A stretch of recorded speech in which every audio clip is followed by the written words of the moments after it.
Did you know, Marco, Go on. that the show Stranger Things is based on a real-life US government conspiracy theory? Right. So, no, I didn't know, but one gets clearly the impression from watching it that a lot of stuff, a lot of lore has played into it. Yes, very much so. And to be clear, when I do say real life, I don't mean it actually happened. Like I Of said, course, but it's conspiracy theory. yeah. Some shit that people have spoken about. Yeah. Does the Montauk Project ring any bells for you? Uh, Absolutely not. Okay. It's a sequence of words that I've heard. Sure. Yeah, absolutely. Um, but what it is, But what's behind it, nothing, yeah, right. I don't know, and I'm eager to know. Beautiful. Do you know, I'm eager to tell you. Oh, yep. uh, right? I know so much shit now. It's true. You do. Seriously, not a barely a week certainly doesn't go by without someone trying to fucking lay some knowledge on me and me going, I am not the guy. Oh, I know a thing or two You're about not that. that guy, pal. I know it's funny. People do often, tell me about things, and I'm usually Do you like, fake "Oh, it? Do you go, oh, really? well, this is such a tough decision for me because I'm Yes. always like in between, like, is it douchey to be like, yeah, I know about that, Yeah. right? Like sound like a know-it-all or whatever. But like also, like, is it douchey to pretend and be like, oh, Yeah. fascinating when someone tells you Oh, something that you're like, yeah. I've talked for 2 hours about that. But sure, go Well, on. and that's another point that we'll get onto. But Montauk, Montauk. Yes, perfectly spelled. And Mark, this conspiracy has everything: Wonderful. ESP, time Mm. travel, Oh, teleportation, God. telekinesis, portals between worlds, and even monsters from other realms. Maybe I'll save this for when you're finished, but Hmm. um, for some reason, the the Star Trek transporter discourse seems to have had uh, a moment lately Like a across, resurgence. yeah, the Okay, questions that it raises, and right. so maybe Okay. that's one for later on. That actually sort of comes up in here weirdly, Beautiful. in multiple ways. And to be clear, this isn't, I'm not going to be solely talking about the Montauk project here, but this is our entree into today's topic. Mm, So here's the gist of what happened here. okay. There were two military installations on Long Island, right over here in New York. Camp Most Hero, magical place on earth. that's right, you know it. Camp Hero and Montauk Air Force Station. Mm, Long Island specifically, obviously. yeah. After World War II, and again, I just need you to imagine air quotes and the word allegedly around everything I'm saying so that I don't have to keep on saying it. Yeah. Um, but after World War II, these Montauk bases were turned into hubs of paranormal research. So these bases definitely existed. That's the The first thing. bases for sure exist. Yeah. They Right. didn't make Okay. that up out of whole cloth. The paranormal research part, no. At least not to our knowledge. Mm, In 1992, Preston B. Nichols self published a book called The Montauk Project Experiments in Time, in which he claimed that he had recovered memories of having been a researcher for this paranormal project. He described what the facilities looked like, the day to day operations, the strange advanced technologies they used, the paranormal activity that occurred, and myriad abuses visited upon test subjects, many of whom were children. okay. Once this book got out into the world o' cranks, other folks began recovering memories that they too Straight had away, been. I'm calling this bullshit, all of it. Yes. Yeah, this is not a question. I am Fine. not. Yeah. Sometimes I put things out there and I'm like, "What do you think, Mark?" We're gonna Bullshit. cut that out. This is bullshit, obviously. It is. I mean, this is kind of a funny one because it's like it's so far out there. Cool. But obviously there's plenty of people who believe shit like this. The more out Mm. there something is, the more people are like, whoa. Like if you told this to Naomi Wolf, she'd be like, fuck yes, we need to be talking about this more. So, once this got out, folks began recovering memories that they too had been a part of the Montauk Project. But the Yeah. government had used MK Ultra techniques to wipe their memories of the shady things that had gone on there. Mm. Apparently, those techniques didn't work well enough, though, because now, according to All That's Interesting, Nichols had full recollections of experiments in, quote, mind control and telepathy, opening space time portals, contact with alien life, and the abduction of runaway children, all under the authority of a U.S. military program financed by Nazi gold recovered during World War II. Oh God. Right. Let's just give this the Joag treatment here, right? Sure. I just love that last detail so much, just to like really drive it Just sneak home. that in under there. Nazi gold, Nazi yeah. gold. Um, Obviously. How else would they have funded it? MK Ultra mind erasure techniques, We'll get there, but such as. yeah, it's like using LSD for the purpose of mind control. Okay. Because if Yes. it's all right, okay, fine. Fine. I'll wave it through. Okay.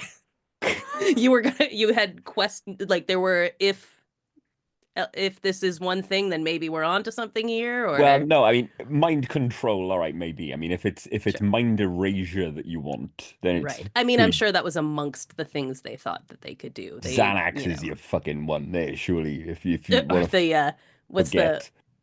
what's the one? It's not Xanax. I've taken plenty of Xanax. Doesn't make you forget anything. What's the one that we did the sleep medication? Ambien. Yes, yes, Ambien yeah. is what Oh they God. needed at that Yeah, point.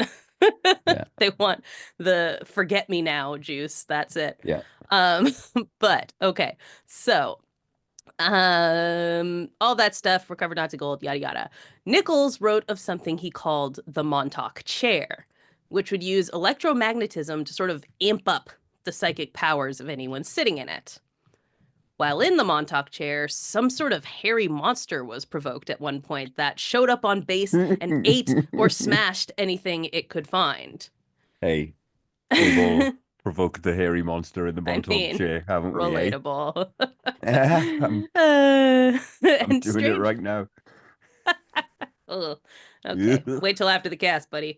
Uh, Thumbs down. Stra- Stranger Things pretty much took all of that straight out of the book. Just about everything we see go down and all those experiments with Eleven and her ilk are things described by Nichols. And the Duffer Brothers actually initially were just going to call the show Montauk. Ah, I think I've heard that, yeah. And I think even in the show, I think the organization might be called Montauk or it's in Montauk or something. Like I feel like they do use it somehow in there. But the show did not end up called that. One of the so-called Montauk boys, these kids who were involved in the experiments, said he'd recovered memories that, quote, when the experiments started, they'd target expendable boys, like orphans, runaways, or the children of drug addicts, the kind of kids Hmm. no one would really come looking for. The aim was to fracture your mind so they could program you. They would change the temperature from very hot to very cold, starve you, then overfeed you. I remember being beaten with a wooden pole, and they loved to hold your head underwater until you nearly drowned. That was effective. It makes a person less likely, or it makes a person likely to listen to and obey their rescuer.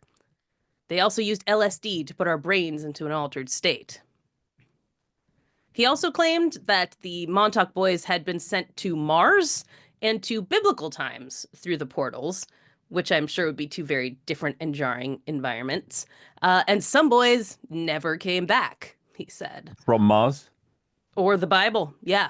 So there could be characters in the Bible that are just lost Montauk boys, for all we know.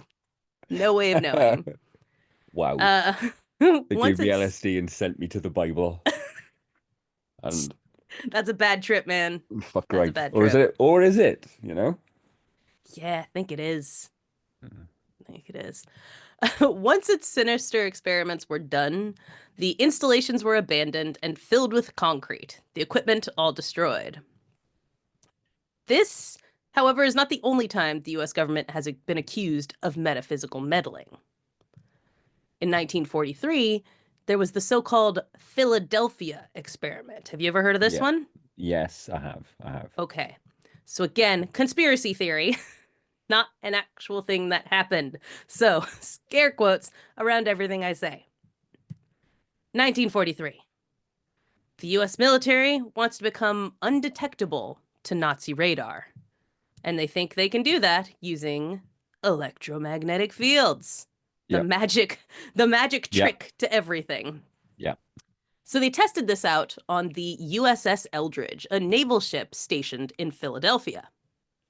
According to legend, the Eldridge not only became invisible to radar, but to the human eye as well. Fuck. That's right, they'd full on invisibility cloaked the boat with electromagnetism. But that's not all. Oh no. In doing so, they also sent the ship through a hole in space time 200 miles away to Norfolk, Virginia, before bringing it back again. Wow. The result, dear Marko, Mm. was Cronenbergian. Crazy how they do that, innit? I know. Some of the crew were fused into the bulkheads of the ship, and others had rematerialized inside out. Ooh. Yeah, man, gnarly. And Obviously, those there's who photos. naturally, yeah, tons of evidence all over the place, of Yeah. course, of something like You'd that. you'd you'd want to get people in to record that, wouldn't you? Yeah, you would think. Yep. But those who came out physically unscathed were driven to madness by the disorientation of their short existence out of space-time. The things they must have seen. I can only imagine. Needless to say, people who actually served on the Eldridge are like, LOL, what? That did not happen. I must have been off shift that weekend. Right, I was on shore leave, It's crazy shit. But one of the folks who claimed to have worked at Montauk claimed to also have been involved in the Philadelphia experiment and claimed that the two were connected. Disappearing ships and telekinetic monster summoning children aside, FOIA documents do show that the US has at least had a passing interest in telekinesis as a phenomenon. And that's not entirely surprising. As I talked about on the Fan Cave episode about the others on our Ko-Fi in the late 19th and early 20th centuries, people were really trying to figure out if there was some scientific basis for paranormal activity. Yeah, I'm a sometime fan of Hellboy, right? Sure, yeah, of course. Enjoy Hellboy a great deal in both in print and on screen. And I think I've reflected on this numerous times, and one of the big hooks that grabs me so much about Hellboy is the fact that, you know, alt history I adore anyway. Yes. But I also love the idea that, there are fucking foot thick concrete vaults somewhere where the fucking government and the ethereal are working hand in hand Right, on shit exactly. that we can't conceive of, forces so dangerous that were Yeah, they to escape for a moment, we'd be fucked. You know what I mean? I totally. love that as an idea. It's Right. it ends there Very though, doesn't it? unlikely to Yeah. actually exist, Yes. and to have been able to remain secret and, none of us Control is being another able to great pierce that example. veil. The video The game. game Control, yes. Mhm. That's a fantastic example of that bit that I love so much. Yeah. That, past any fucking office door on a city street, just mere feet away from our regular tangible kind of life that we can interact with and have dinner and fucking see our kids and go to work. Just on the other side of that glass door, there's fucking tentacles and fucking mind control and shit. I'm Men in all about Black, that. for that Men, matter, amongst my yeah, favorite to a iterations lesser of degree, this. yes. I'm not as big on Men in Black as some people are. Oh, I love Men in Black, especially Men in Black 3, which I have seen probably a dozen times at least at this point. Isn't that the shit one? No, that's 2. 2 is the shit one. Men in Black 3 with Lara Flynn Boyle. No, that's the first one. Or no, that is no, she's in the first one, right? Nah, it's Rip Torn in the first one. Right. Rip Oh, yeah, Torn. you're right. I was thinking I was thinking Linda Fiorentino. That was who I was thinking from the first one, and I got her confused with Lara Flynn Boyle. But yes, the second one is awful. The third one is the one that has Jermaine Clement as the bad guy. Can't remember it. Ah, oh, it's so good. Mhm. It's so much fun. I highly recommend giving that a rewatch or a watch if you haven't seen it. It's a I don't blast. know which one it is, right? Hmm. But it's such a fantastic joke in one of those where Will Smith and Tommy Lee Jones are fighting an alien, right? They're having a punch up with an alien, and Will Smith shouts, "He's a ball chinian!" And he's got like a set of balls on his Yep. chin. So they just punch him in the balls on his chin. He's That's a the first ball one. chinian. A, a ball chinian. He's a ball chinian. That's fucking Uh, great. That is an amazing gag. I know, right? See, Men in Black is great. I love Men in Black. Uh, but all that to say, back to where this line of thought came from is, yeah, late 19th, early 20th century. People were trying to figure out if there was a scientific way that they could reach the Yeah. other side, you know, So talk cool. to the afterlife, figure out if Yeah. there are other realms, which I think Yes. is fascinating, you know, like you know, for me, that while I am very much a skeptic and an atheist and all those kinds of things, that my perspective differs from yours in that I'm always like, you could prove it to me, right? Like if you gave me the right evidence, you could prove it Mm. to me. And I So like what the would that look idea. like then? What is the air Science, quotes right evidence? Peer right? reviewed, Yeah, fucking a exactly. chart. Right. Yeah, I Yeah. need to be able to see all of this, you know.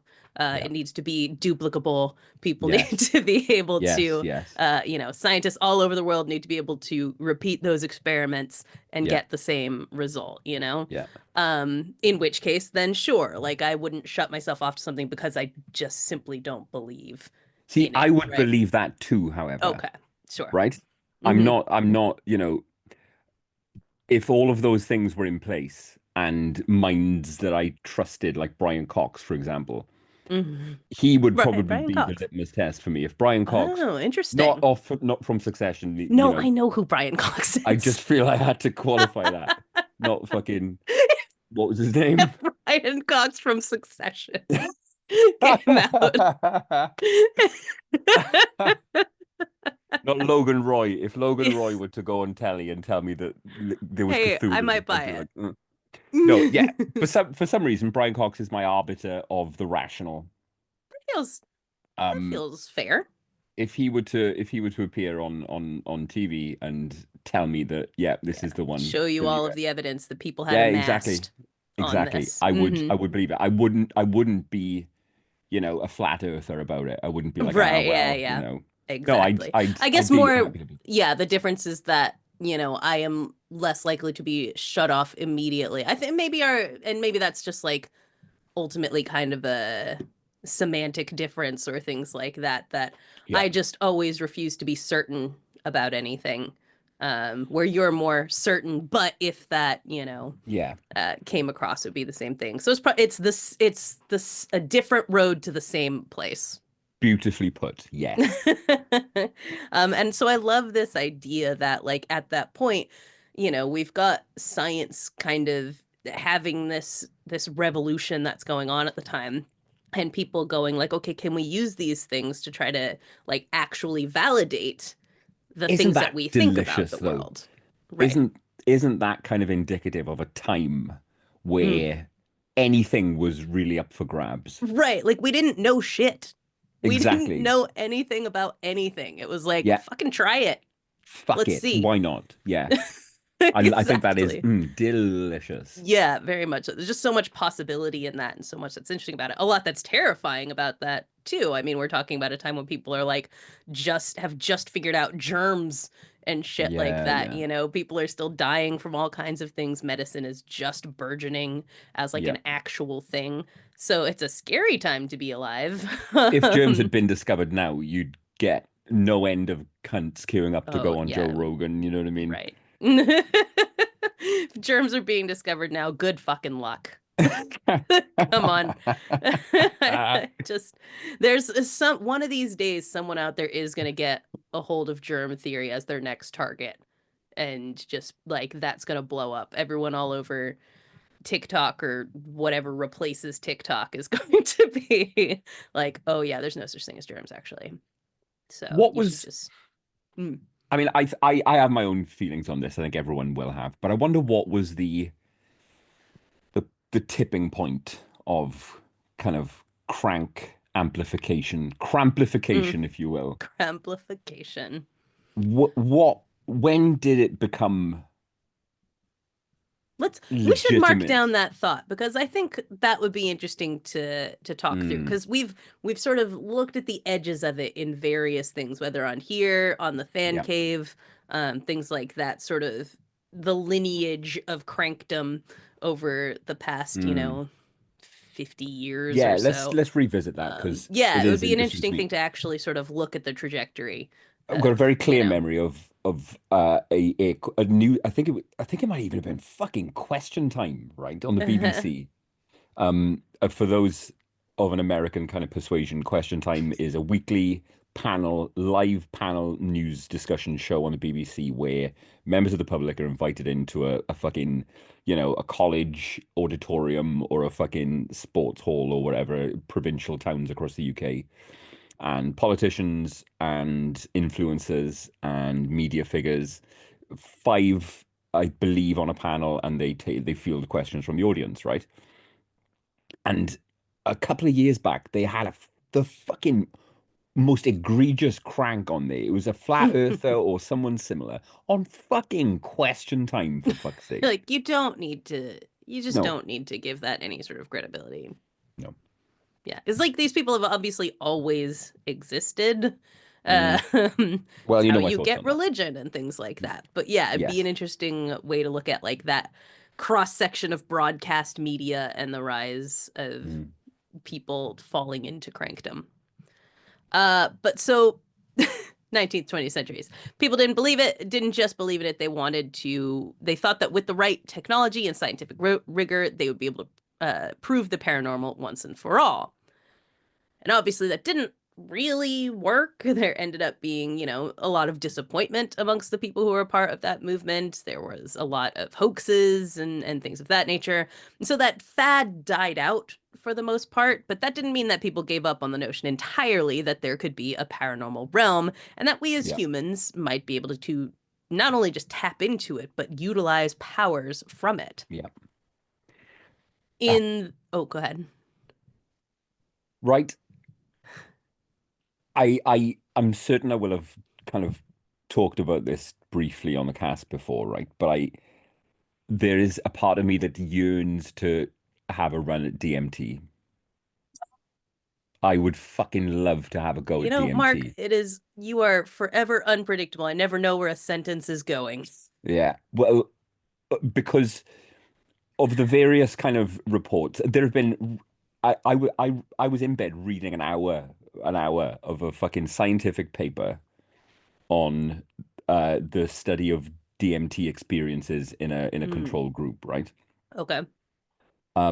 Really going in depth about the categorization and the characterization of their experiences, things they saw, things they interacted with, things Mm, that spoke to them, and a common characteristic of DMT experiences is the experience of communicating with other worldly beings, right? oh Lord. Beings I don't who know if are, I'd like that. well, yeah, I know, same. That's why I'm so fucking, fascinated and oh man, I'd love to give it a go. Short duration, only lasts like 15 minutes, Mm, but like it's a fucking massively common report of people who break hmm, through using DMT, that they are right, introduced to a completely separate physical realm which has no physical kind of similarities to our own, right, and that people in like the majority of reported cases come back with clear memories of having communicated with other worldly beings. right.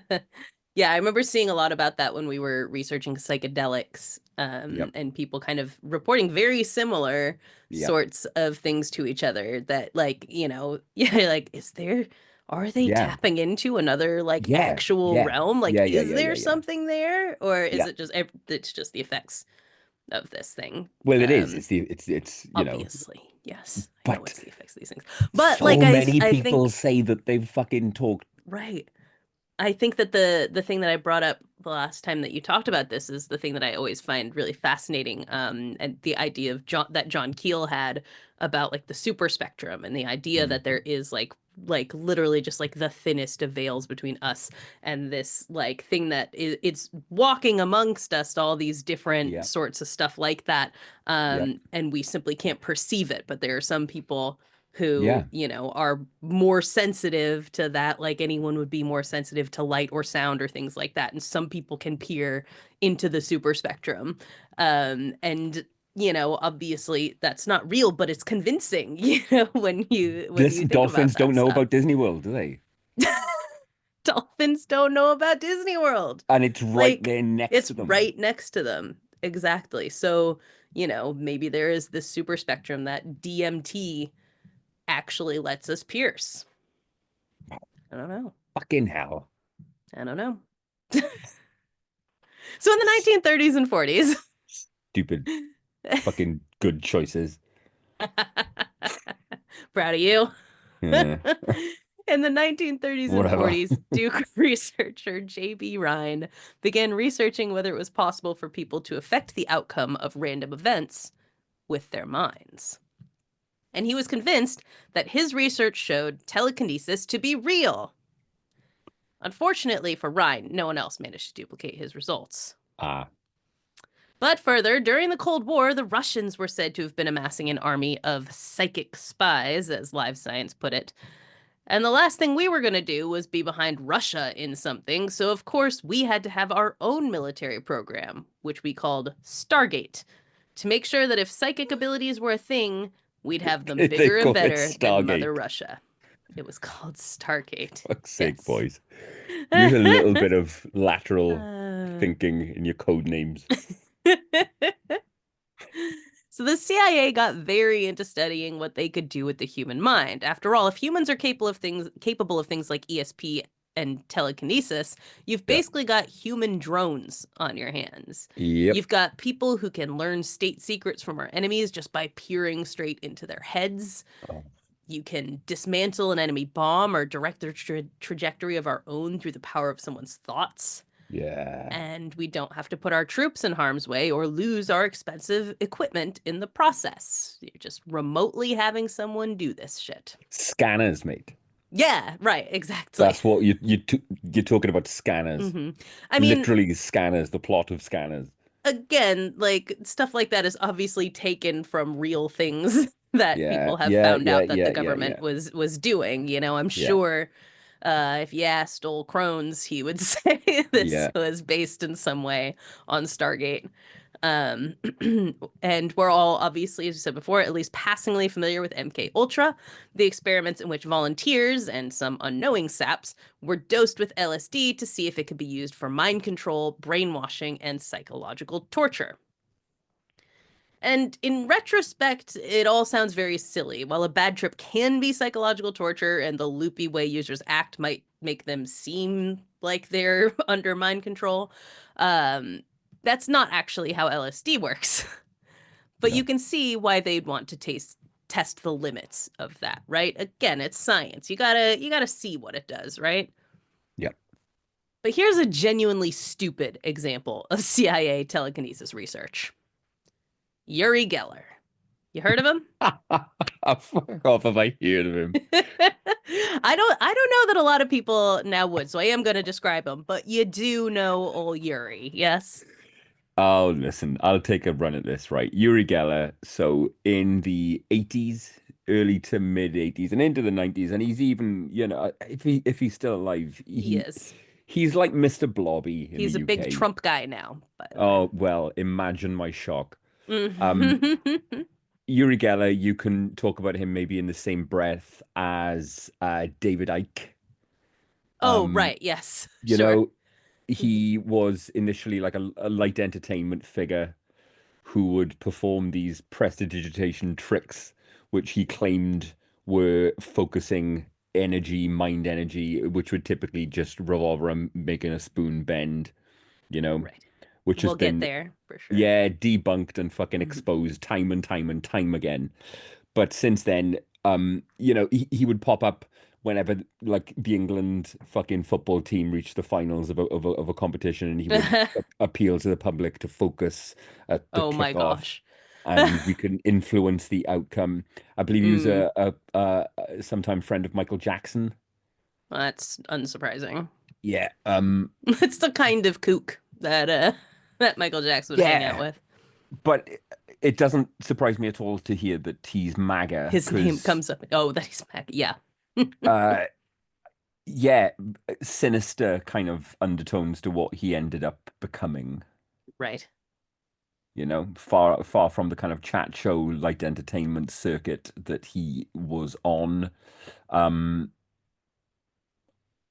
yeah, I associate him with the darker side of crankism. Right. Yeah, and I think that's absolutely correct. That is the right way to think about this guy. Um but for those who aren't familiar with him, that's a pretty good description of who the Mm, guy is. He is an Israeli illusionist, mm. to put it kindly, but a grifter, to put it more Yes, accurately. through and through. He is essentially a magician, but claims to have telekinetic powers. He became very popular in the 60s and 70s, taking these so-called abilities to television and dazzling the public. There you go. Famously, as you alluded to, in 1973, Geller did an appearance on The Johnny Carson Show. And Oh, did he now? Carson, yes, who was also into magic, was like, I don't buy this act that you're Yeah, really doing telekinesis or whatever. Let's see once and for all if this guy's a fraud or the real deal. yeah, So, normally, Geller would bring all of his own props and whatnot, like any illusionist. But yeah. when he arrived at Carson, they were like, you can't use those. We've supplied our own. They then brought him out on stage and insisted he show them his skills right then and there rather than doing an interview as he had expected Wonderful. to do when he came Yep. out. So completely blindsided the guy. This meant he had no time to swerve now that his own stuff was inaccessible to him. And he was visibly shaken by this, stammering about how he was surprised because he was supposed to be asked these 40 questions they'd given him, saying he didn't feel strong and things like that. Just a whole bunch of excuses for why he couldn't perform on cue, leading to 22 minutes of just excruciating awkwardness on this show as it became very clear he could not do the things that he said that he could do. But remember how I told you a while back about that one social experiment in Long Beach where they brought a guy who said he was psychic into two different Mm. classrooms, and they told one classroom that he was a grifter and they didn't tell the other classroom that? And the classroom that knew he was a grifter was more convinced he was the real deal than the other Fuck. classroom. Mm, They really thought, he must actually have these abilities despite being told he was working them. mm. Yeah, that's what happened with the people of America and the world. With Yuri Geller. Geller was sure his career was over, but viewers were like, "Wow, yeah, see, these aren't party tricks. He can't just summon them on cue. He must be the real deal." So rather than ending his career, he ended up being bigger than he had been before because people thought his inability to perform on Carson was proof that his powers were real. Incredible. It's Incredible shit. it's why I have, I hate magic I know you do. and I hate magicians and I hate the whole industry. I fucking hate it. That said, I retain a little place in my heart where there is affection for uh, Andy Nyman and Darren Brown, Okay. because wide open that it's a work, you know. Yeah, they all are. Nobody is not wide open that it's a work unless they're Uri Geller. But what it seems to me that Darren Brown does is he is very, very open that he's fake. But I say fake in air quotes because there's a load of skill and a load of study and a load Yeah, of practice right. and you know skill involved in what he does. But he obfuscates the methods that he used. So That's you what all magicians do. That's literally their bag. It's there's the whole something different about thing. what Dan Brown does. He kind of he shows you one method that he wants you to believe he's using, but he uses a different Yeah, method that's entirely. So he adds, misdirection. yeah. But it's not misdirection that in the sense of I'm how to describe this. It's misdirection, but with layers of truth in it as well. That's what they. Like, I think I don't know like who hurt you when it came to magicians or whatever, but like you're literally describing every magician. Like that's all nah, of not so them. much, not so much, not so Yes, much. you are. And I've seen Darren Brown, and I'm he's not very good, but he articulating is it very just well. like all the other magicians. There is no difference there No, except I personality. I disagree. What Darren Brown does is at least more interesting than any other fucking, glittery fucking jacketed glamorous Yeah, I assistant think like kind you of have fake like a musician. picture of like a 1980s Las Paul Vegas Daniels. like entertainer, Yeah. and like that's not like what every magician is like. That's like a specific place and time. And that's Mm. not how like that isn't going to work for an audience in 2025 or whatever. So, I've not articulated it particularly well there, but yeah, I cuz so might far I I'm might like you're just revisit this. describing every magician. But but not Uri Geller, Not Yuri who Geller, no, no. genuinely is doing the thing where he pretends that his magic tricks Yeah, are actual shit that he's like getting from aliens or whatever. yeah. And among those, just as convinced as the television viewing public, was the CIA, who that very year brought Uri Geller into the CIA labs to test out his abilities. With researcher John G. Fuller telling the agency that, quote, at the University of London, several leading physicists were finding that Geller could run up a Geiger counter to a point 500 or to a point 500 times background radiation by concentrating on it. He could dematerialize part of a vanadium crystal sealed inside a plastic capsule simply by holding his hand over it. There were several other tests, all of them repeatable and startling. He went Well, let me on. tell you something. Mm, In my youth, right, mm-hmm. I was able, and I saw this, I was there, right? I took Okay. part in an experiment where I was able to directly change the weight of another child simply by holding my hands above their head and saying an incantation along the lines of light as a feather, stiff as a board. And they just And just almost rose from whoop, their seat. crazy shit, I man. was there, Corri. I saw I this with can't. my I own eyes. mean, is it repeatable? I don't know. Well, children across the world, I think, have taken part in I similar think so. studies. Mm-hmm. Think on. Think on. Yes. So he went on to say, quote, the Geller effect of metal bending is Mm. clearly not brought about by fraud. The Geller effect. The Geller effect. So you see, as you alluded to before, bending was kind of Geller's signature thing. Yes. When you see telekinesis demonstrated in movies and such by people bending spoons with their mind, that is a nod to Geller. He would do that trick and blow everyone's mind. And let's get this straight right out the gate. It is a trick. He has been busted on multiple occasions, Oh, yeah. including on your man Noel Edmonds' show in the 90s, Oh, fuck where me. he was on this hidden camera show and was caught at an odd, unexpected angle for him, bending the spoon What with is his this fucking hand. podcast, man? Yuri Geller and Noel Noel Edmonds. Edmonds, right? And you even, DMT and yeah. fucking Montauk experiment. What is this? It's a journey, is what it is. It's a Yeah, that's journey. true. And as a fun aside, by the way, in 1976, a bunch of kids in England who probably had been watching Uri Geller, claimed to be able to bend spoons. And researchers at the University of Bath were like, wait, this really seems like the real deal. They seem like they're doing it. But eventually they discovered, again through the use of hidden cameras, that the kids were, like old Yuri, bending the spoons with their hands when they thought people weren't watching. Yep. So let's like just be super clear here. Not only is spoon bending bullshit, it's not even hard to emulate bullshit. A bunch of children learned to do it and fooled scientists. So cool, cool stuff. CIA. And this. Just to go back to the Geiger counter thing, right? That Mhm. was he had fucking boffins in the room with him. Right. How Yes, the at the fuck? University of London. How did he? Geller, how? I mean, that's Power of when you think suggestion, did they, about did they right, want to fucking believe it?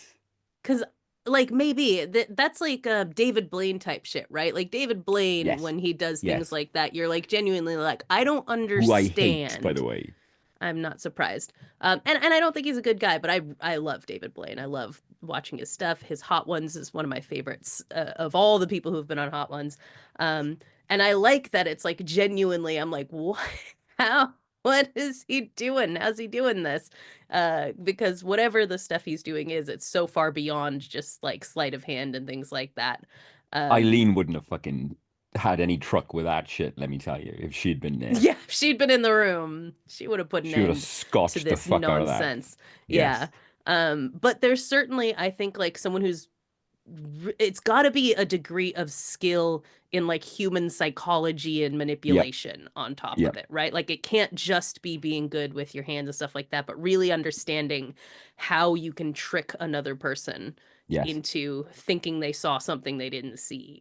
You know, like I don't know what on earth you would do to have something in your pocket that activates the Geiger counter. Like I don't know what you would do, but Mm. yeah, somehow he was able to convince them that he was doing that stuff. And the CIA was like, yes, that shit is definitely real.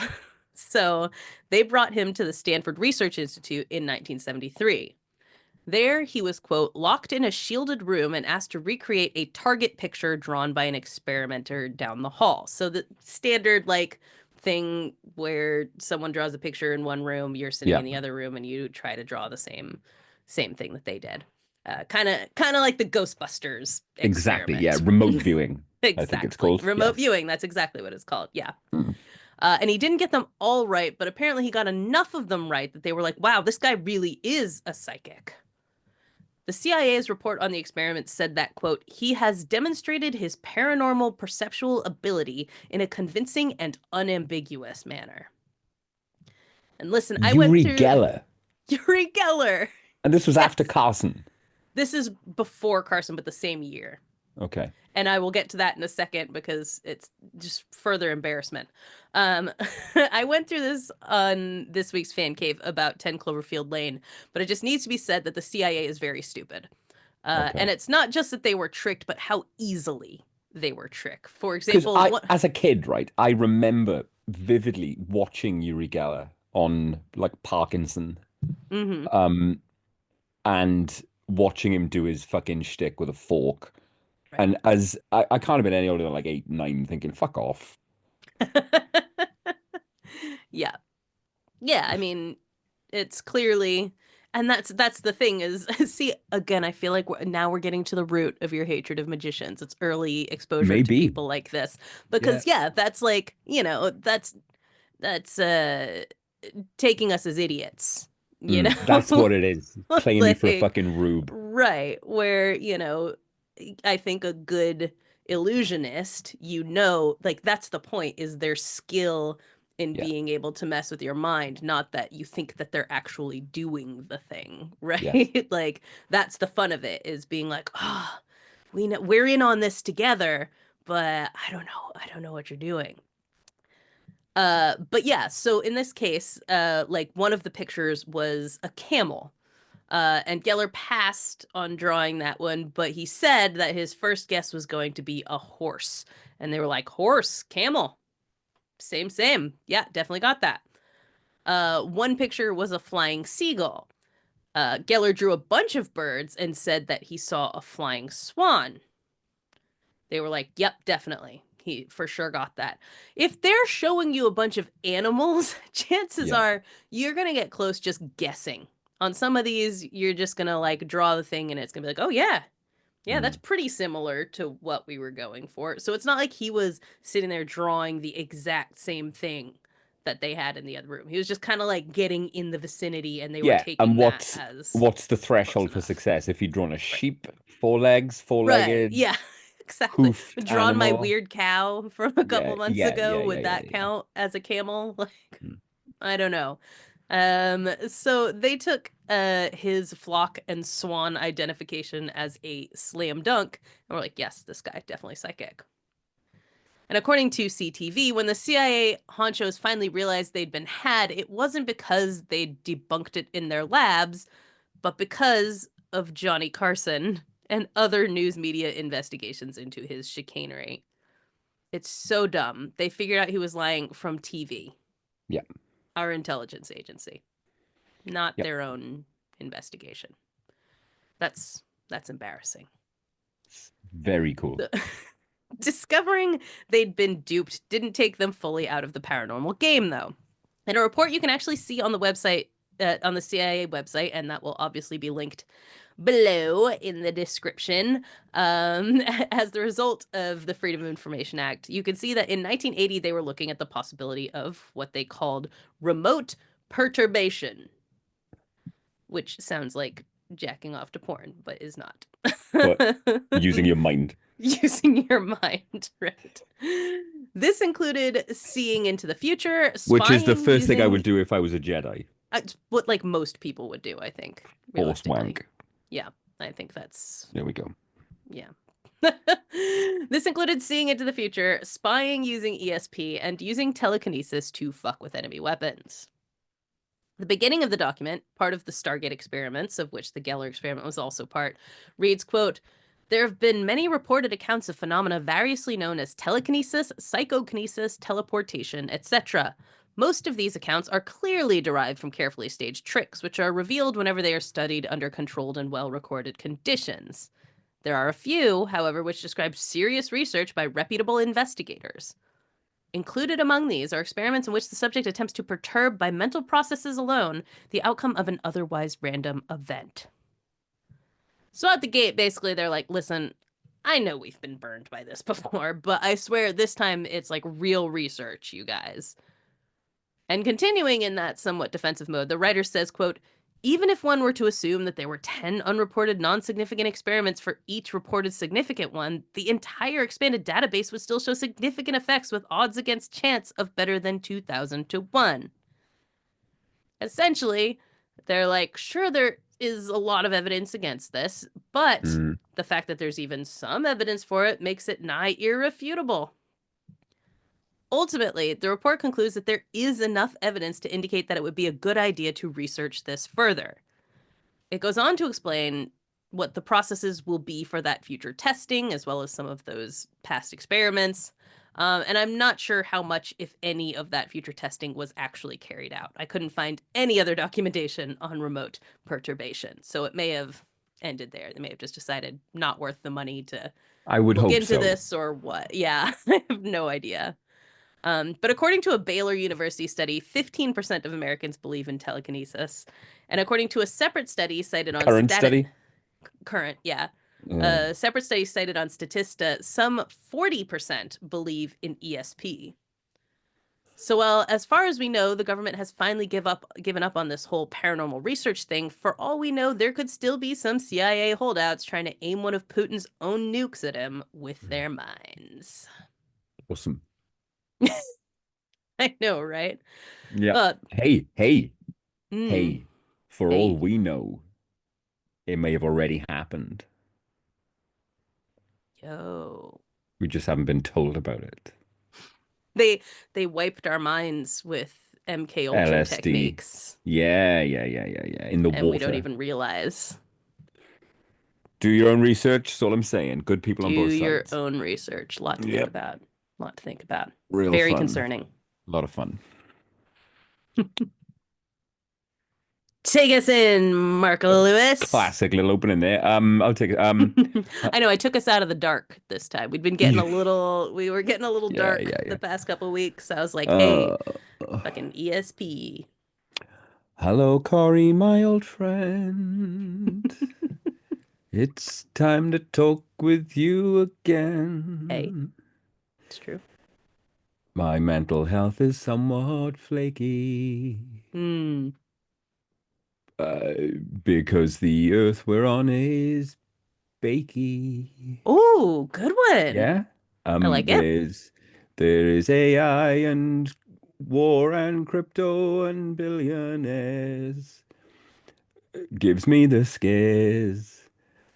So I guess it's time for Joag. There you go. How'd you like that? That was perfect. That was Is that something? perfection. Is that No something to? Is notes, my friend. Yeah, that something to bring us boy, in? this first 12 days of January has been a whole year, hasn't it? Well, where isn't it always? Every fucking year, True. isn't it the Yeah. same? My It's whole ass like home state is burning down, man. It's crazy. yeah, it is. And the news ticker right above the my screen here on the TV says 16 now dead.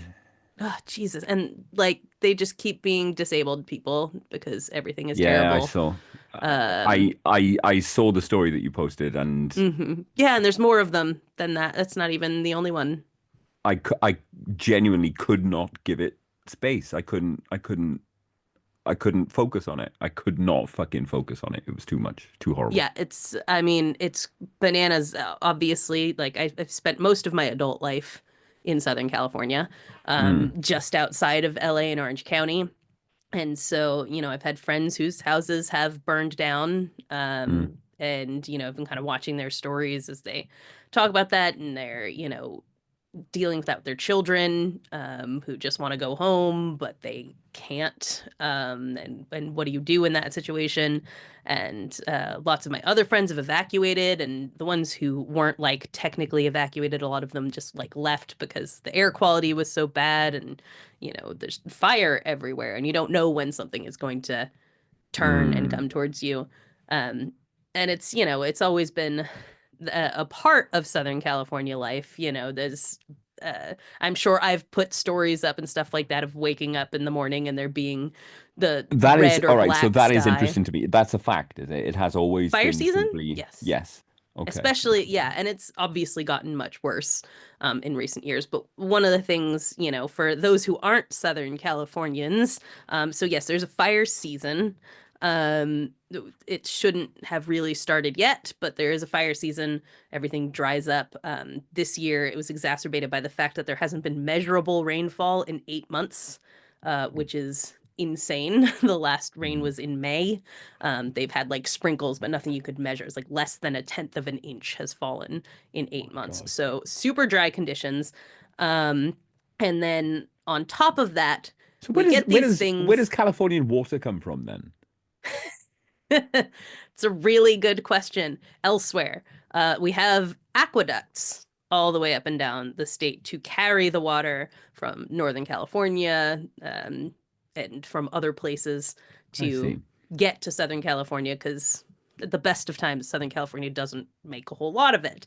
I see. And again, it's a thing that's changed in like when I was in college, so 20 years ago we would get thunderstorms and stuff like that. But by the time that I left Southern California, one of the things that I was like, we need to leave was that it never rained. It's like Mm. it is, sunny every single day. There is no rain. This is not healthy. We got to get out of here. So no rain for 8 months. And then we have these things called Santa Ana winds. Are you familiar with Santa Ana winds? Not in the slightest. They are dry, hot winds that are like someone blowing a blow dryer in your face. So when you go outside, you see a nice breeze. It's not a nice breeze. That breeze is, 90 degrees coming at you. And this also has like kind of a season. It tends to come through Southern California. And so this year, along with that extremely dry period, there's unprecedented Santa Ana winds that were whipping up to like 80 miles per hour, which is hurricane force hot winds. That So, sounds fucking hell. yeah. Oh, it is. Even when it's not like that, Santa Ana winds are truly horrific. And again, it's normal. This will happen every year in Southern California. If you live there, you're used to there being some days where you just can't go outside because of the hot wind. And then imagine that at hurricane force.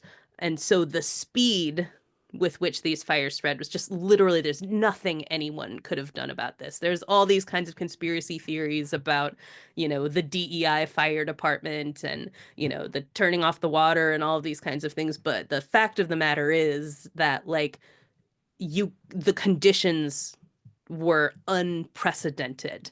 This is climate change, right? You have a Santa Ana winds that you've never had like that before, and a dry period that should not have been that dry. And you end up with a good chunk of LA burning down, just burning down to the I ground. think it was this last week. I think it was both a combination of because the fires have been just constantly on the news cycle over Yeah. here, like Yeah, it's permanently, and rightly crazy. I so. mean, it's truly hard to really explain the scale of this to But people. a combination of that being front and center all the time on in the media, and I can't put the news down. I simply can't do it. Yeah, you're a little bit of an addict. I am, and the piece from the BBC on the 10th, so Thursday of this week, about the kind of 1.5-degree climate Yeah. threshold Fuck. having been passed for the first time in 2024. And am Um, I wrong in saying, because I asked you at the time, I was like, when we started this podcast, weren't they still talking about us being able to avoid one? oh, possibly. I don't remember. I don't remember that far back. We're definitely at least talking about being able to avoid 1.5, but I feel fairly certain that it's within the past few years that we were talking about mm, avoiding 1 degree. And so the yeah, speed at which we hit that threshold is yes. crazy. Um, It's much faster than I think it's anyone expected. to it feels like it, doesn't it? And to qualify it, that news isn't in and of itself a kind of a tipping point because that 1.5 has to be maintained over a longer Right. period. Mm, But 2024 was the first year when compared to kind of pre-industrial averages hmm globally, we've seen a 1.5-degree rise in the climate temperature. Um, It's not good. it's fucking awful. And I've Really really bad. struggled. I've really Mm, goddamn really fucking struggled. Um, it really gets tough to keep pretending, hmm which is what I feel as though everybody is doing. Right. Right. And a couple of weeks back, just after Christmas, uh, me and the lads and Laura, we went on a lovely kind of evening tour around a National Trust property, um, Waddesdon Manor, and it was beautiful. They had a light trail, just beautifully lit, and it was fucking stunning. And even in the midst of that, with hot chocolate in my hand, holding my kids' kind of cold digits in mine, and marveling at the beautiful surroundings. Even in that kind of environment, in the back of my head, I was thinking, I vividly remember thinking, what is this? How are we going to keep pretending every year hmm that this is fine? What will Right. happen? What will happen to kind of tradition? What will happen to touch points like fucking Christmases and stuff when it hmm no longer becomes possible to pretend? Right. I think about that a lot, and it's, I try not to be despairing about it or anything like that, but at the same time, like this Christmas, this winter, Mm, has been, not like a ton of snow or anything like that, but we've had a few snows here. I can still see snow on the ground when I look out my window right now. mm, And I've said to Keo several times that I felt like this year kind of had the most regular New Jersey weather that we'd have had since we moved here. Like the period of heat in the summer and the, cold in the winter. But at the same time, there actually have been much greater extremes than there have been before. Like how, when you got here, I keep saying it was like the only days that it rained for like 2.5 months. And the cold has been unseasonably cold. The heat did get extremely hot and lasted for a really long time. And I think mm, to myself, like, I guess kind of the way that I keep looking at it is like, I gotta savor this snowy winter that I get because, we may never have one again.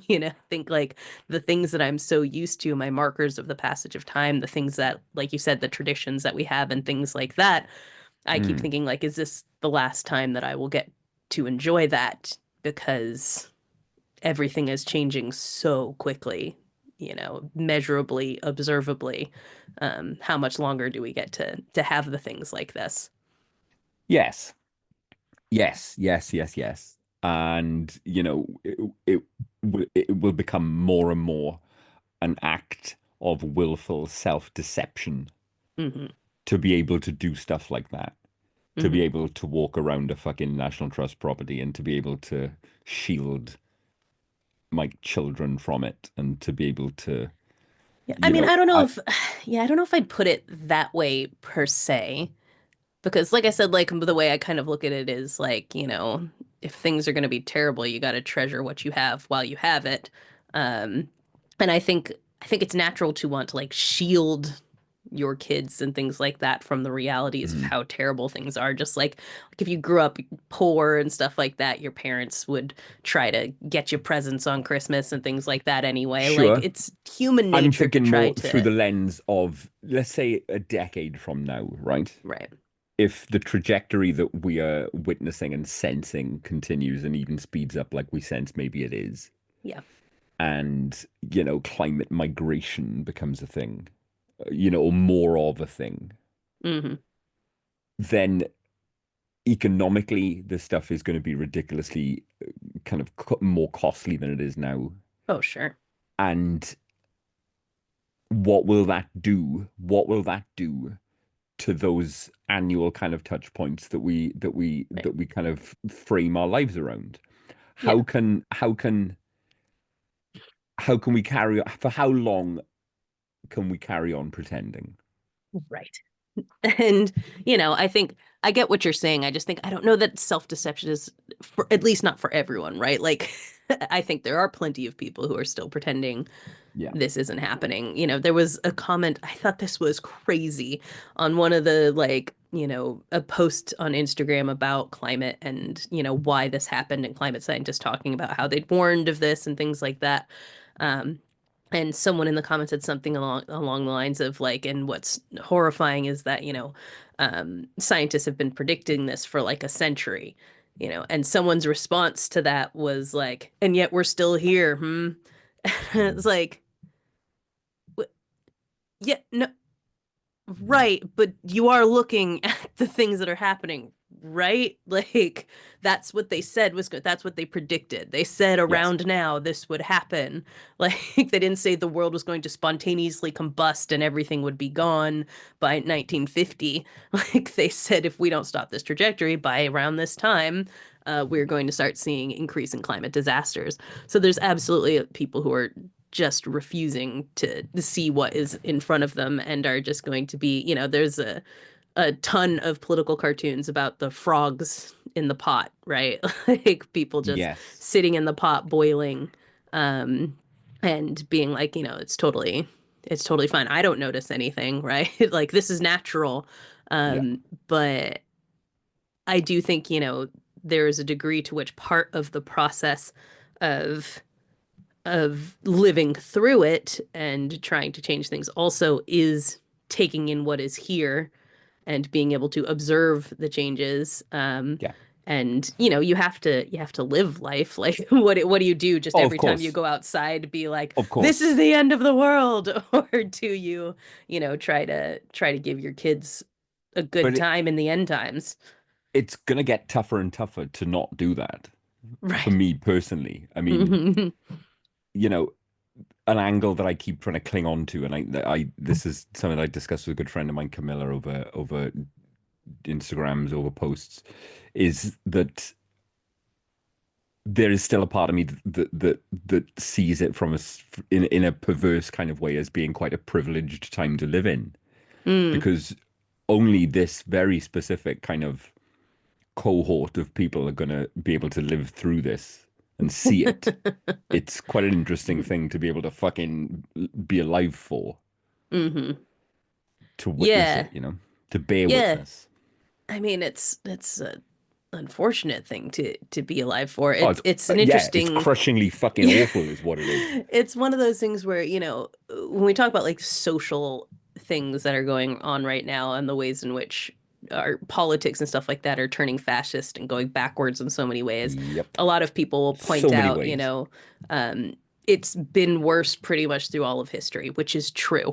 It is absolutely true. Mm. History has never been good to people. It's always been bad to be a marginalized person, and it's a return to form, and people have always fought and, gotten past that stuff in various ways. Hmm. But what does make things different is doing it while the world is burning. Yes. And that is a thing that can't be ignored in that discussion is that, like, yes, our fight against fascism is not new, and activists have always worked to try to end this, but they have never done it while the world was ending. And there's so much to fight all at once. Um, and as we have said many times, the capitalism has kind of got to go, otherwise it is what it is. But Yeah. hopefully that is a thing that then happens, and we stop pretending that we can keep operating as usual as we watch how that works around us. Well, yes. And you know my thoughts on that also. Yes, but it's been, yeah, as such, this past week has been not great for anyone's climate anxiety, I'm sure. you Yeah, know long story short, that's what I'm getting at. Yeah, right. it's been on a internally for Marko internally, it's been a Hmm. fucking oof. Yeah. Whoa, interesting week. Yeah. Yeah, a lot to work through. So I get Yep. it. I understand completely. Yep. I have just, I don't know if it's connected or I've just been playing too many video games or what, but I've had headaches all week, and I've had kind of had one all day as well. I took like a 30-minute cat nap before this because I was just like, oh, my head hurts so bad. I gotta take care of that. So as such, today, we had a nice little cold open. We're gonna talk about some movies and things like that, but we're skipping our main topic. Just gonna wrap it the fuck up. Yeah, we're just gonna wrap it the fuck up after we talk about movies and whatnot because I have a headache. All right, stay spooky. Hold up, hold up. Yeah. JK, you crazy kids. I'll go on a movie if you like.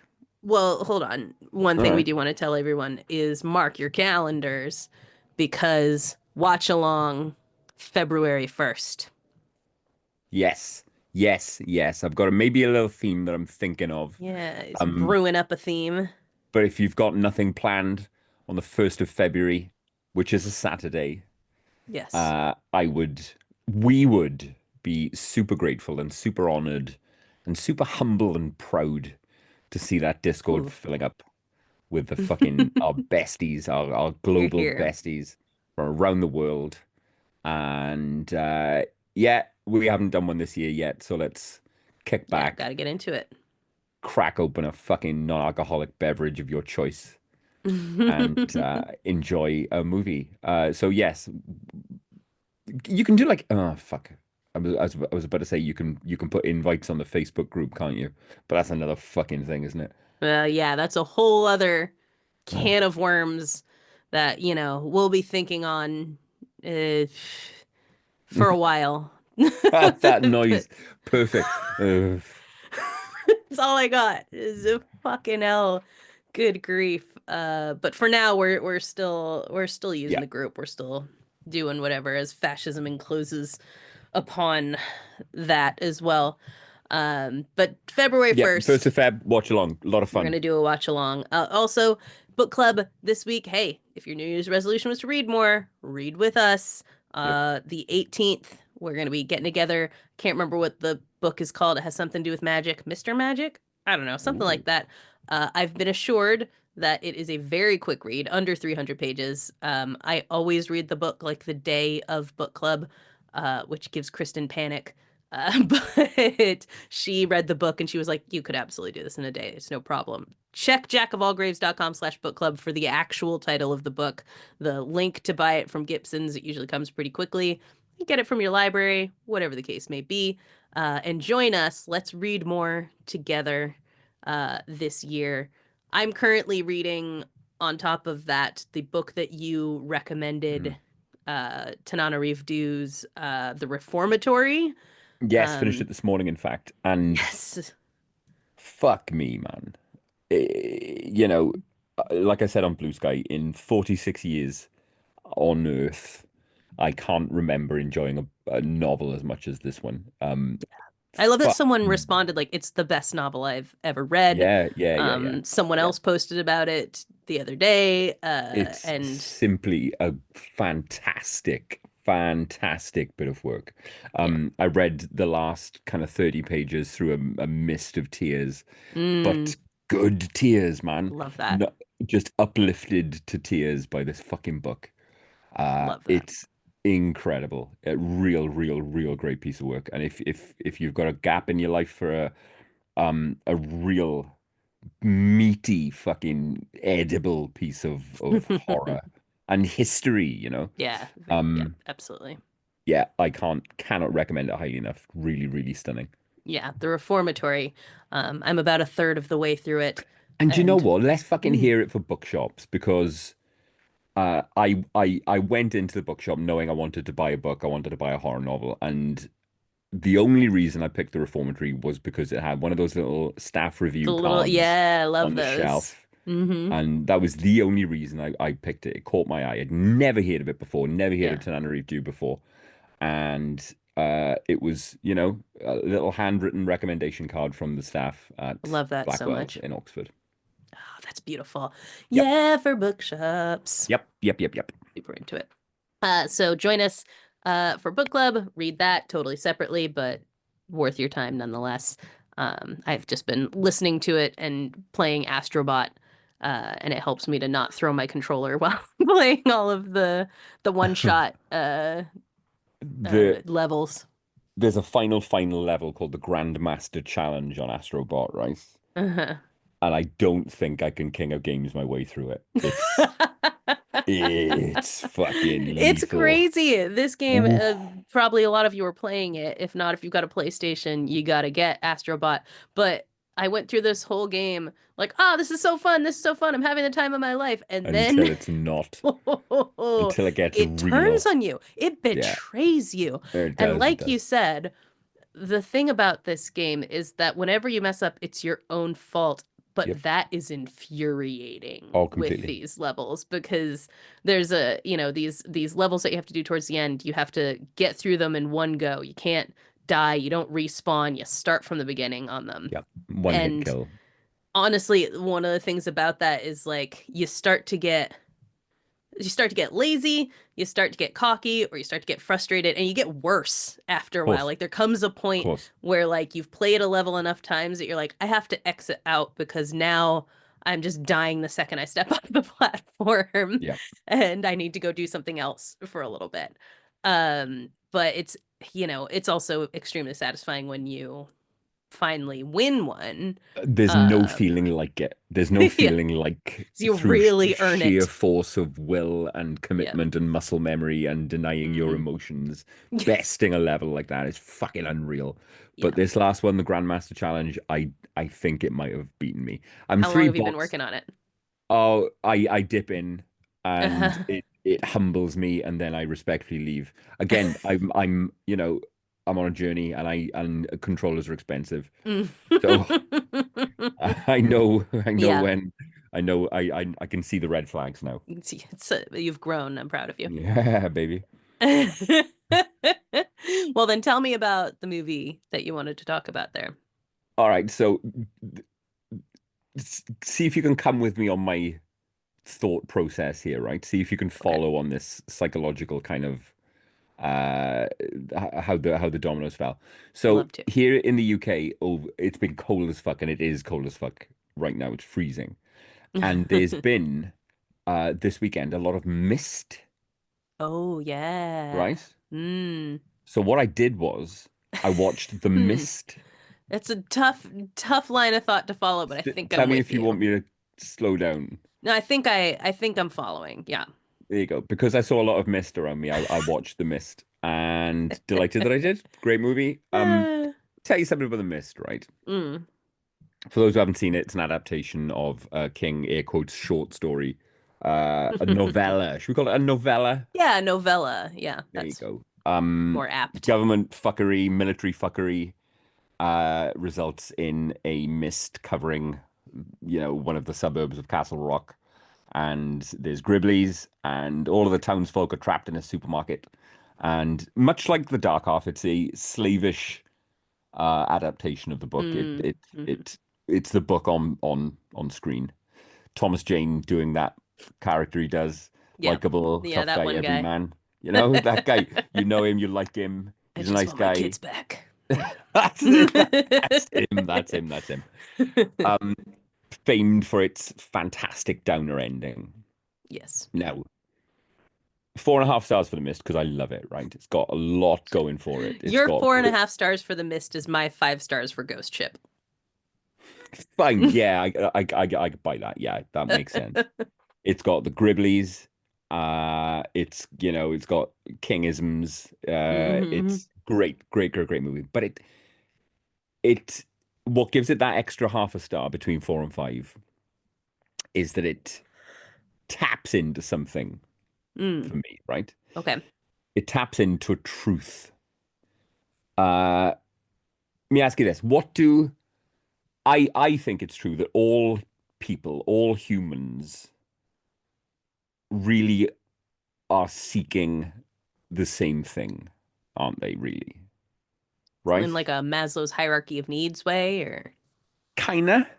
I okay. think whether they admit it or not, perhaps even whether they realize it or not, all human beings are seeking out the absolute lowest point of despair that is possible to experience, right? Okay, yeah, sure. Come on, it's I'll true. buy that. And the mist finds that, Mm. right? But it finds it in a very meta-textual kind of way. As an audience, we find that wonderful note of utter despair. And as a character within the movie, our boy Thomas Jane finds that there is no lower place possible Right, to go than the end of that movie. It is the right. absolute lowest possible point of despair. Yeah. And it is so great, right? To watch Yeah. to watch The Mist is to finally find utter fucking utter despair. Mm, that's true. Oh, I celebrate it. It's so great. Oh, Fair enough. fucking, I could watch it again now. Just for the last, Just what he for should have that. done. Wait, Spoilers. don't. Okay, I don't want to have to okay. edit out a spoiler. I got a headache. Oh, God, it's so great. I mean, probably everyone's seen it, but we're not going to spoil the mist because if No. you haven't, you're not expecting it. Oh, You're not ready for God. it. Oh, man. Oh, Did fuck, you watch so anything great. else? Well, okay, so I didn't I didn't watch it as such, right? Okay. Because I was reading the Reformatory. Okay. But Owen, fucking bless his fucking every fucking fiber of him, has become quite the fan of Wicked, right? Oh gosh. Like the movie? Yeah. Ooh. Dad, watch Wicked. No. Dad, come on, Dad. Dad, honestly, you know how like when Peter said watch Cobra Kai and you didn't want to, and then you watched it and you loved it. It'd be like that. It'll be like Wicked. Like, I don't think it's No, gonna be no, like it that. won't. But he and Laura and Peter put it on anyway, right? While I was in my Hmm. book, right? I'm Yeah, sat on the sofa with my head in this book and they're watching Wicked. So I kind of dipped in and out of Wicked and sure. looked at it a bit, right? Hmm. Horrible, Yeah, it's awful, right? horrible, Like the just deeply, deeply bad movie. horrible. Right? I'm And I sure I've like mentioned, Wicked, to be clear, for no, people, no, who no, think that no, I'm not talking about you. I like Wicked the musical. Okay, this is not being a hater. That movie's terrible. nah, awful. Um, Ages ago, we got to be going back 15 years now, right? I saw a video on uh maybe LiveLeak, or I think before LiveLeak it was ogrish.com, right? Okay. Hmm. I saw a video of a guy who'd been cut in half by a train, right? Mm, sure. Bisected neatly at the kind of lower abdomen, groin kind of area. Like like up the middle, well, No, like kind of up. laterally across the Okay, waist, yeah, a right? horizontal cut, Yeah, and his legs like was the off like camera. Beetlejuice style. Exactly, exactly, Okay. exactly. And because of the shock, this guy was perfectly conscious, and he hadn't quite realized what had happened to him, and he was trying to sit up, and he was kind of absent-mindedly kind of fiddling with his kind of guts, trying to push him back into himself, right? I'd watch that again before I watch Wicked, right? Wow. I would watch that fucking on a loop Wow. before I watch Wicked again. You call it an ugly film, and you were so right. Right? It's hideous. The that CGI main character, the one who's Elphaba. the one in pink, that fucking CGI kind Oh, of wait. creation, the one Are with you the talking big about Ariana head. Grande? Is that what they call the character? She's got like big eyes, that CG Glinda? fucking like Jar Jar Binks.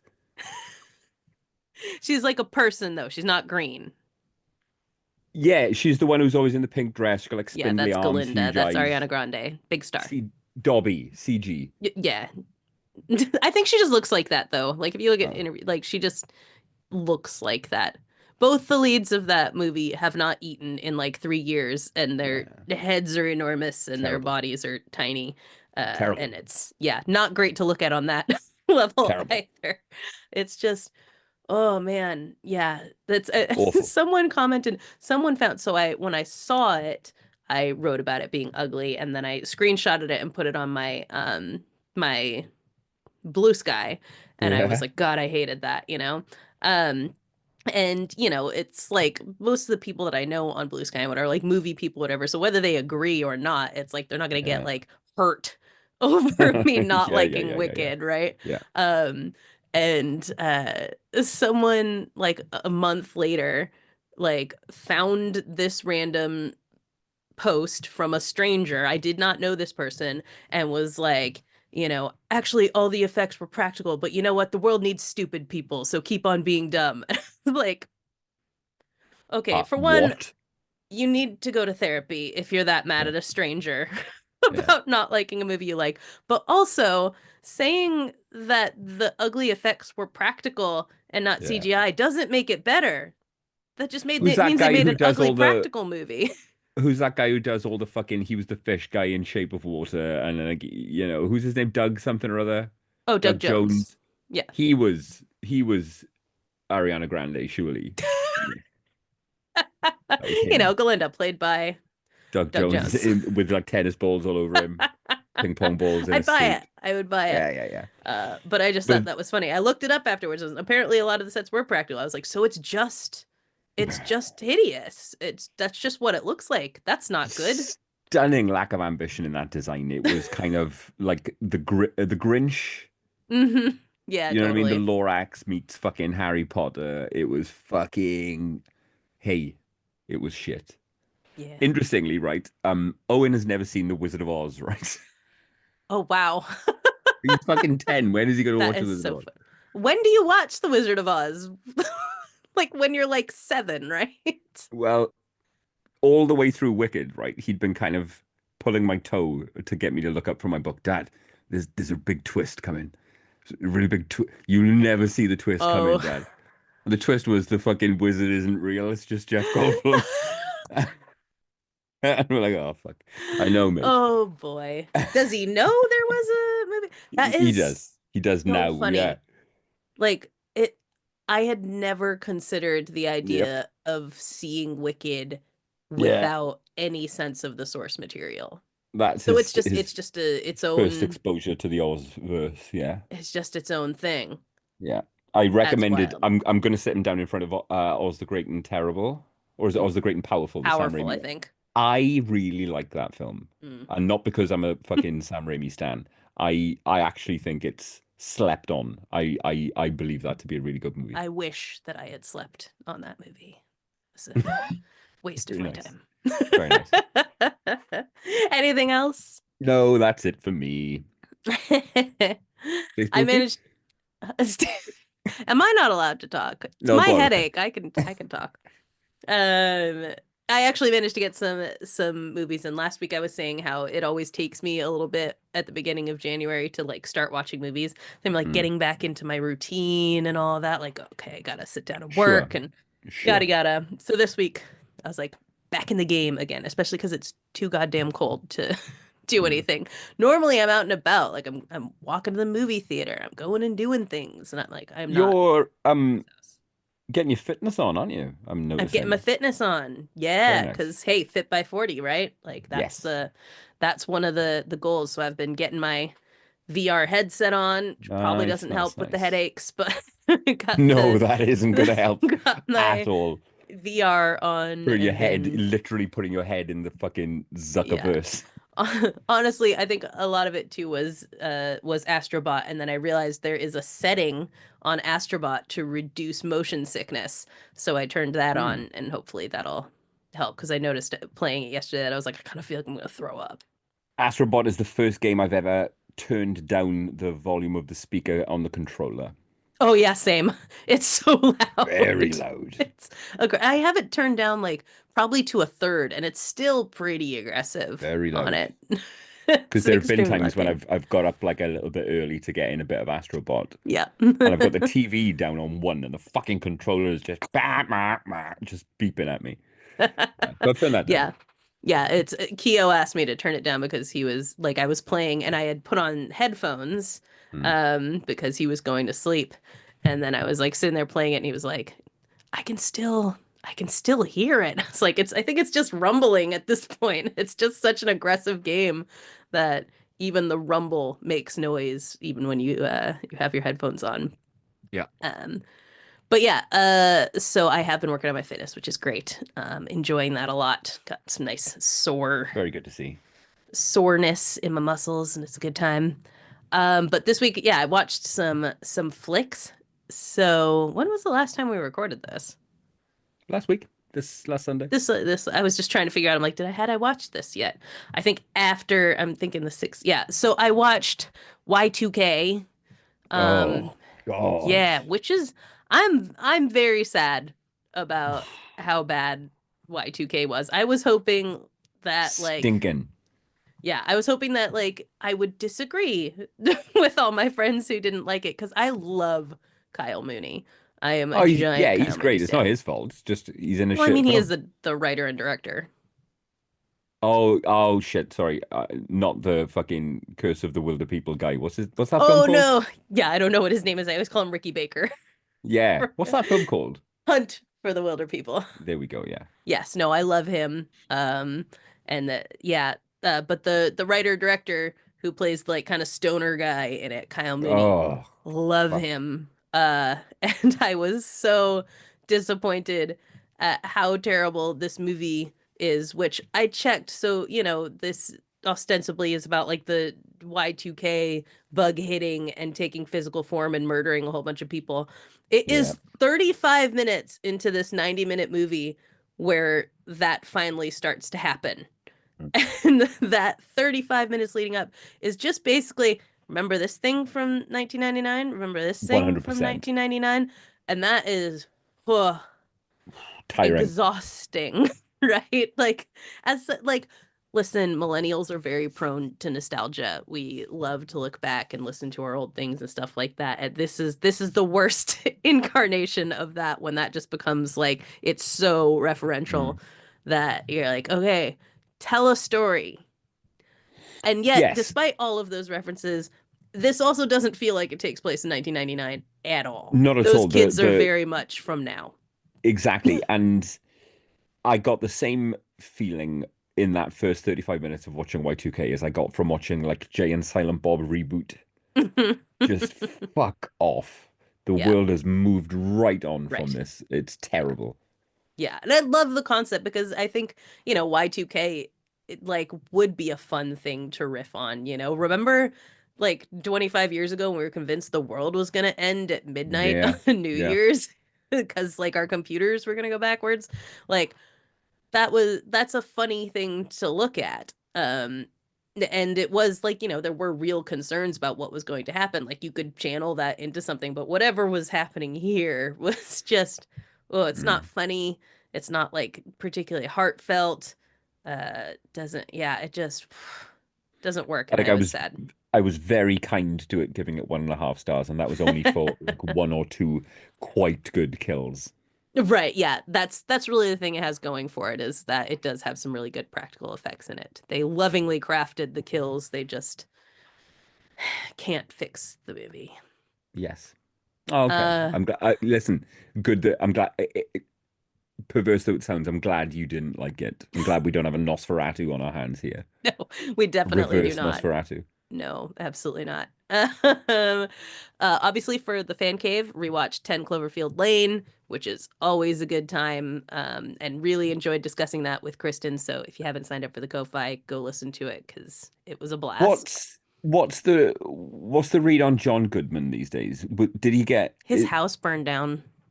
uh I'm very sad about that. I mean, did he get sucked into the kind of Roseanne orbit? No. So Is he remember they okay? He's they fine, is he? straight canceled Oh, it they cut her. and Yeah, fine, fine, then fine. Just did a made new the show show without her. without her Yes, in it. fine, fine, fine. Exactly. Okay, yeah, No, he did that I not get pulled remember. into that. And as far as I know, good guy. I think he's been married to the same person for like 50 years or Fine. whatever. Like just cool dude. I love him deeply. And I just watched the special features on my True Stories Mm, DVD, my mm, Criterion very nice. True Stories DVD here with John Goodman's upside down head on the cover. Um and I love him, and in 10 Cloverfield Lane he plays that character who you're never quite sure what the fuck is going on with him Yeah, yeah. so incredibly well. I mean, uh just Who just made great. 10 Cloverfield Lane? Who's behind that? Weirdly, Damien Chazelle is one of the co-writers of the screenplay. He didn't come up with the story, but he co-wrote Hmm. the screenplay, which I thought was fascinating. The other guys, let's see, crew here. Director Dan Trachtenberg. The other There you writers go. That's were who it was. Yes, Matthew fine. Stukin and Josh Campbell. Dan Um, Trachtenberg of Prey, Prey. I believe. Yes, Hmm among others. Exactly. So he knows what he's doing out Yeah, yeah, there yeah. for sure. And I just love 10 Cloverfield Lane. One of the things we discussed is that like neither of us, I've seen like half of Cloverfield, but it made me too nauseous. I didn't finish it. And she hasn't seen it at all. And I think one of the movie 10 Cloverfield Lane, clearly you can tell that they didn't plan to call it that. Mm, And they were going to let it be a surprise that it was in the Cloverfield universe. okay. Um, and as Fuck, I wish such, movies would do that. right, I'm sure that like the studio was just like, fuck no, nobody will go see a Yeah. random, you know, kidnapping movie or whatever if it's not a part of this franchise. You're not going to do that. But I was saying that, like, to me, that would be because I didn't see Cloverfield. I and Kristen either, we got to go through this whole thing sort of not knowing where it was going and whether there was something outside or not.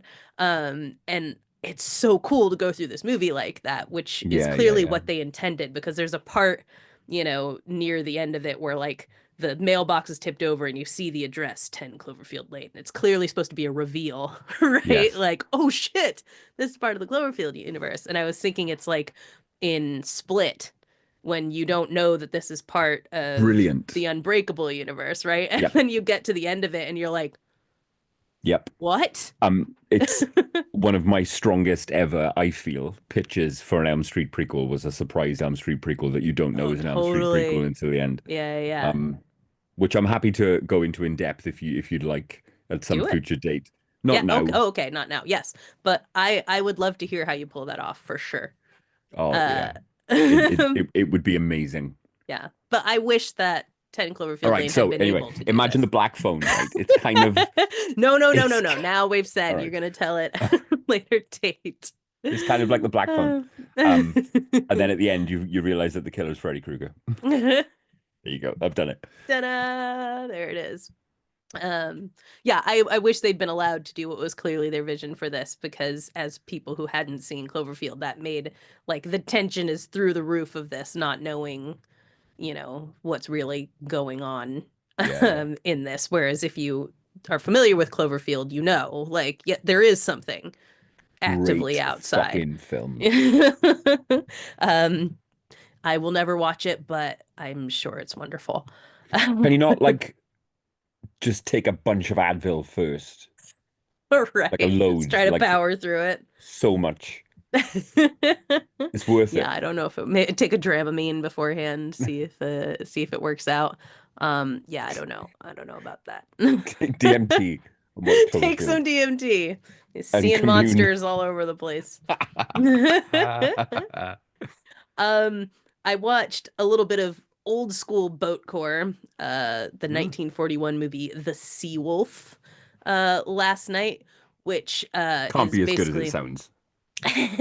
basically it is kind of a psychological Yeah, thriller see. in which you don't like psychological thrillers? Oh, I love a psychological thriller, Oh. but not as much as I would love a film about a sea wolf. Oh. Yeah, I don't know. A movie called The Sea Wolf about an actual sea wolf in 1941 would be like the cheesiest thing you Well, can yeah, possibly imagine. it'd Oh, be well, great. that's what you're going for. But no, this is about basically Midnight on the high seas, full Edward moon. G. Robinson plays a ship captain who is already a big asshole, but over the course of this film, basically loses his mind.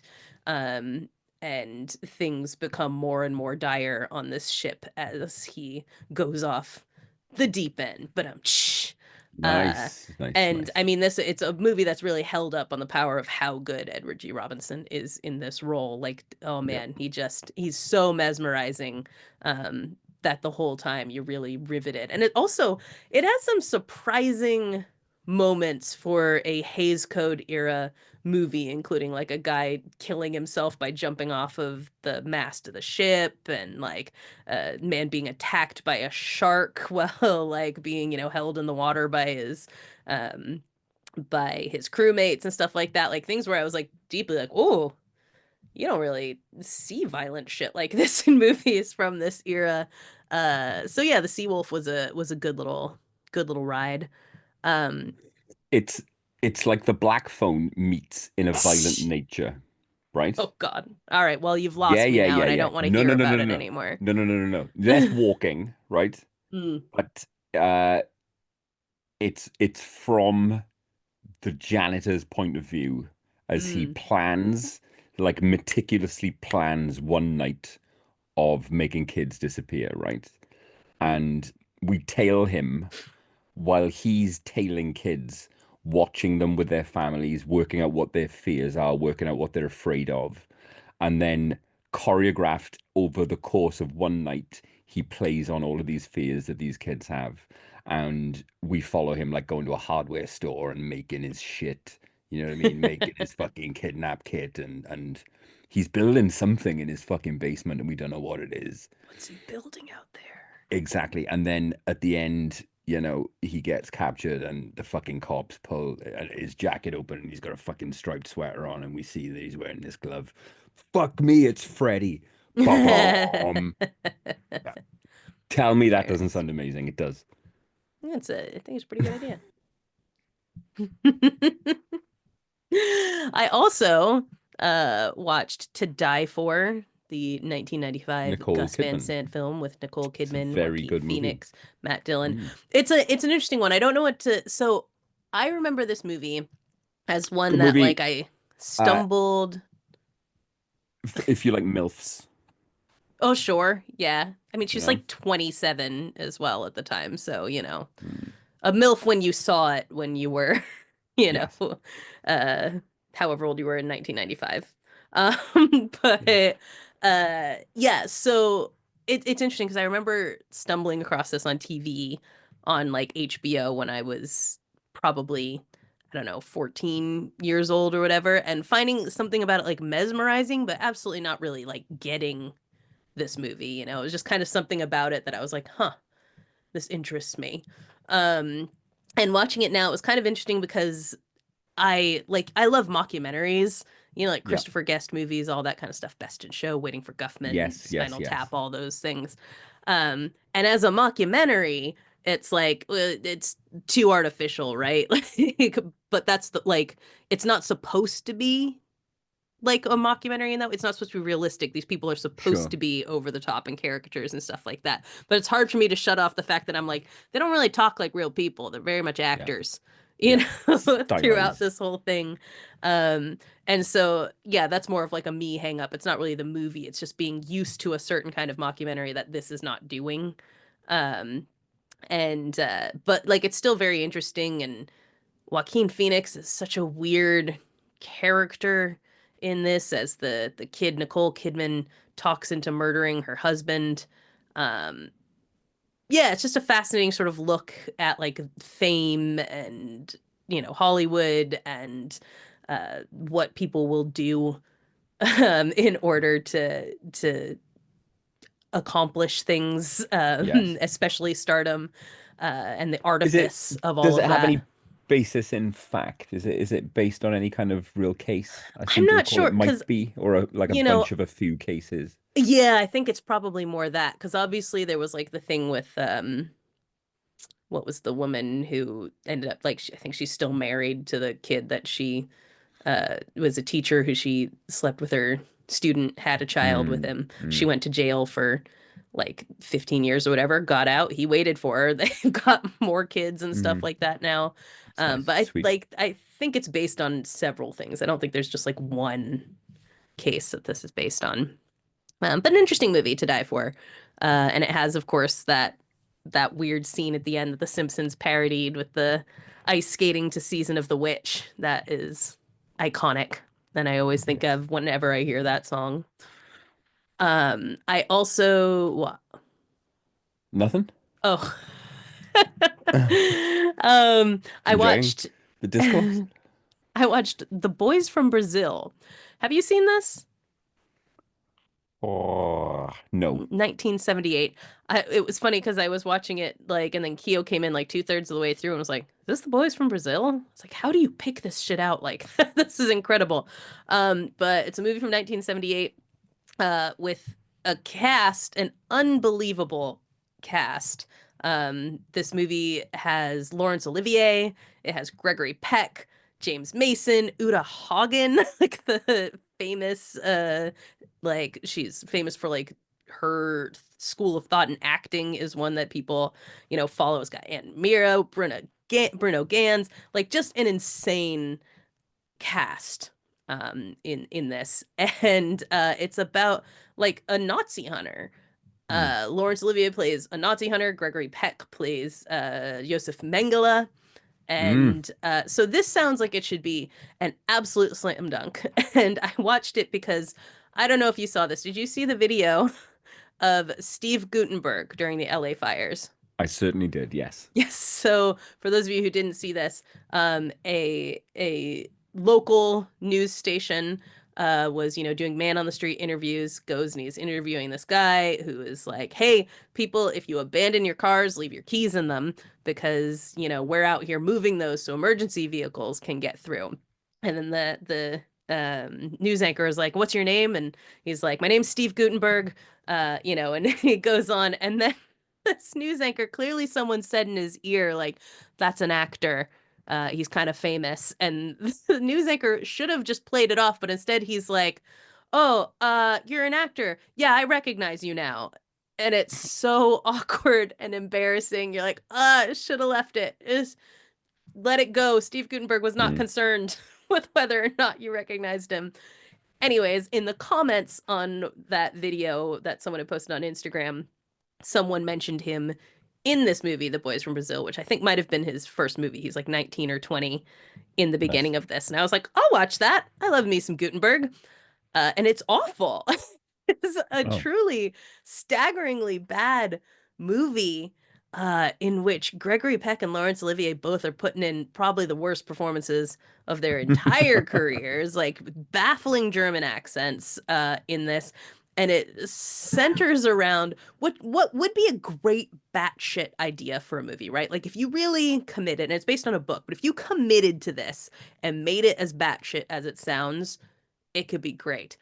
Because it centers around the idea that Mengele has cloned Hitler, baby like Hitler, and has like implanted him into various like homes around the world. So there are 94 child Hitlers growing up all over the world. Well, that sounds to sick. like sick as in like, ooh, cool, or sick as in like, that's a bad idea, Mengele. Well, both. That's a Or hell of both. a Yeah. fucking concept. Right. Great concept. That should be balls to the wall if you're going to Yep. do it. And it doesn't do it that way. It's like you don't even really find out about this until like you're hearing about there's like 94 of someone in this that like they like are trying to prevent assassination of or something like that. Um, and then like it's like three-quarters of the way movie that you finally like meet these kids. And you know, the Nazi hunter is like coming across them and being like, wait, that kid looked exactly like that kid. Hold on, what's happening here? Um, They cloned Hitler. they've cloned Hitler.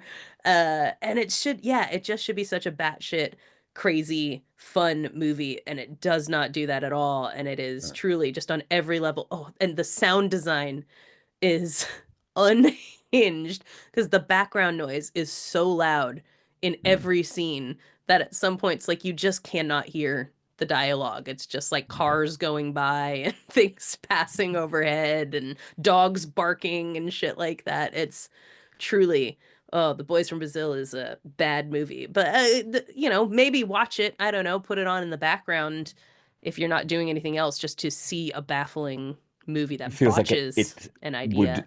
benefit from a another go. Well, that's the thing. This is the kind of movie that I'm like, when Yeah, people yeah, yeah, remake movies, that's what you remake. Something yeah. that's like a really good idea, but was just executed so badly. This Mm. could be a very fun movie to remake now. So, someone get on Boys from Brazil. I'm sure someone's thinking about it somewhere. Yes. This, yeah, yeah, yeah, yeah. At any given Doubtless. time, any Exactly. movie. The last thing that I watched, though, that is the opposite of that, that I think was phenomenal, was The Order. Have you heard of this one? Jude Law? The Order. No, no, I do not know It this kind one. of flew under the radar because this was an end of last year movie. Kia watched it like a month ago, I think. He watched it. It's been a minute. Um, and it is Jude Law plays an FBI agent who is transferred to the Pacific Northwest, and he discovers that there is this white supremacist group that's operating up there. This is based on a true story.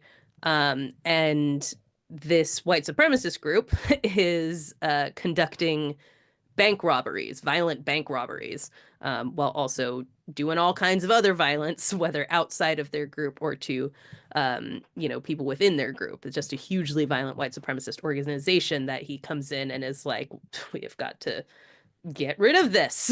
Mm. um, and it's a really, I mean, this feels like a movie that like is straight from the 70s. It's very much got that vibe. Jude Law plays this FBI character in a way that's very classic and old school.